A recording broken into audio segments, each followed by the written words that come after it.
ನಾನು ನಿಮ್ಮ Suri technical Kannada YouTube ಚಾನಲಿಂದ. ಸೊ ವೀಡಿಯೋದಲ್ಲಿ ನೋಡಿದ್ರಲ್ಲ ಆ ಥರ ಫೋಟೋನ ಹೇಗೆ ನಾವು ಎಡಿಟ್ ಮಾಡೋದಂತ ವೀಡಿಯೋದಲ್ಲಿ ತಿಳಿಸ್ಕೊಡ್ತೀನಿ.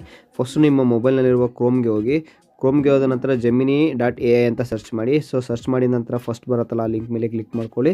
ಸೊ ಲಿಂಕ್ ಮೇಲೆ ಕ್ಲಿಕ್ ಮಾಡ್ಕೊಂಡ ನಂತರ ಇಲ್ಲಿ ಪ್ಲಸ್ ಐಕನ್ ಇದೆಯಲ್ಲ ಇದ್ರ ಮೇಲೆ ಕ್ಲಿಕ್ ಮಾಡಿಕೊಂಡು ಅಪ್ಲೋಡ್ ಫೈಲ್ಸ್ ಅಂತ ಇದೆ ಅದ್ರ ಮೇಲೆ ಕ್ಲಿಕ್ ಮಾಡಿ. ಅದ್ರ ಮೇಲೆ ಕ್ಲಿಕ್ ಮಾಡಿದ ನಂತರ ಫೋಟೋಸ್ ಒಂದು ವೀಡಿಯೋಸ್ ಅಂತ ಇರುತ್ತೆ. ಡೈರೆಕ್ಟ್ ನಿಮ್ಮ ಗ್ಯಾಲರಿಗೆ ಹೋಗುತ್ತೆ. ಗ್ಯಾಲರಿಗೆ ಹೋದ ನಂತರ ಯಾವುದೋ ಒಂದು ಫೋಟೋನ ಸೆಲೆಕ್ಟ್ ಮಾಡಿ, ಯಾವುದು ಎಡಿಟ್ ಮಾಡಬೇಕಂತ ಇದ್ದೀರೋ ಆ ಫೋಟೋನ ಸೆಲೆಕ್ಟ್ ಮಾಡಿದ ನಂತರ ನೆಕ್ಸ್ಟ್ ಇಲ್ಲೊಂದು ಪ್ರಾಂಪ್ಟ್ ಹಾಕಬೇಕಾಗತ್ತೆ. ಸೊ ಆ ಪ್ರಾಂಪ್ಟ್ನ ನಾನು ಡಿಸ್ಕ್ರಿಪ್ಷನಲ್ಲಿ ಕೊಟ್ಟಿರ್ತೀನಿ, ವಿಡಿಯೋ ಡಿಸ್ಕ್ರಿಪ್ಷನಲ್ಲಿ. ಅಲ್ಲೋಗಿ ನೀವು ಕಾಪಿ ಮಾಡಿಕೊಂಡು ಪೇಸ್ಟ್ ಮಾಡ್ಕೊಳ್ಳಿ.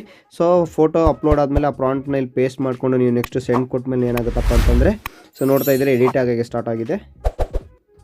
ತುಂಬ ಜನ ಈ ಟ್ರೆಂಡ್ನ ಫಾಲೋ ಮಾಡ್ತಿರೋದ್ರಿಂದ ಏನಾಗ್ತಿದೆಯಪ್ಪ ಅಂತಂದರೆ ತುಂಬ ಬ್ಯುಸಿ ಬರ್ತಾಯಿದೆ ಸರ್ವರ್.